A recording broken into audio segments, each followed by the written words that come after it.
Hi అందరికీ welcome to day 8 of Navratri. ఈరోజు నవరాత్రిలో సరస్వతీదేవి అలంకరణ, సరస్వతీదేవి అష్టోత్తరం చదువుకుని కుంకుమ పూజ చేసుకున్నాను.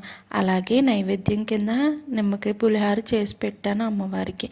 నేను ఈ నవరాత్రిలో ప్రతిరోజు పానకం వడపప్పు కంపల్సరీగా పెడుతున్నాను.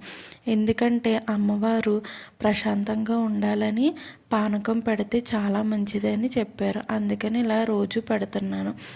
ఈ నామాలు నేను మార్నింగ్ ఈవినింగ్ కూడా చదువుకుంటాను. జై భవాని అని ఉంటుంది ఒక బుక్, అది మా అమ్మగారు ఇచ్చారు.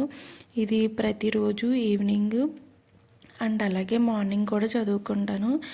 ఈ నవరాత్రిలోనే కాకుండా నేను ఫ్రైడే కూడా ఈ నామాలు అనేవి చదువుకుంటాను. మా ఇంటి దగ్గర ఆ రోజు పెద్ద బతుకమ్మ ఆడారు. నేను ఫస్ట్ టైం చూశాను. చాలా బాగా చేశారు అందరూ. నేను చూడడానికి వెళ్ళాను. అలాగే బతుకమ్మని ఎవరైతే బాగా అలంకరించారో వాళ్ళకి శారీస్ కూడా ఇచ్చారు.